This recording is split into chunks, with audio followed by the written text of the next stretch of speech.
Les marchés continuent de prendre de la hauteur, même si la prudence reste de mise avant la réunion de la Fed demain soir. À Paris, le CAC lui franchit un nouveau record annuel et clôture à 5 765 points à la faveur d'un gain de 0,45%. Du côté des statistiques maintenant, le calendrier du jour a été assez chargé aujourd'hui, à commencer par le PIB américain qui a progressé de 1,9% en rythme annuel au troisième trimestre selon la première estimation, un chiffre supérieur de 0,3 points au consensus des analystes.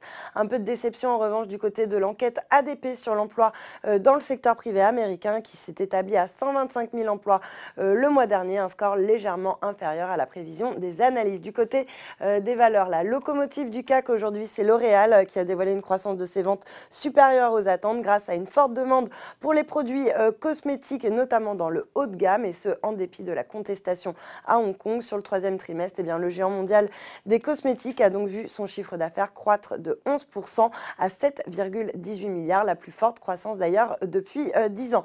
Derrière, Peugeot bondit suite à la confirmation d'un projet de rapprochement avec Fiat Chrysler. Une éventuelle fusion entre les deux groupes permettrait de créer le quatrième groupe mondial du secteur par le nombre de véhicules vendus. Dans le vert également, on retrouve Airbus qui profitait de l'annonce d'un bénéfice net en hausse de 3% au troisième trimestre, et ce, malgré une révision à la baisse de ses prévisions de livraison d'avions pour 2019. Et puis à l'inverse, TF1 dévoile des résultats dégradés au troisième trimestre, marqués notamment par un repli de 32% du résultat net part du groupe et par une baisse de 8% des recettes publicitaires. Pour justifier cette contre-performance, TF1 évoque notamment une base de comparaison particulièrement élevée avec la Coupe du Monde de foot masculine en 2018 et l'annulation de matchs de la Coupe du Monde de rugby.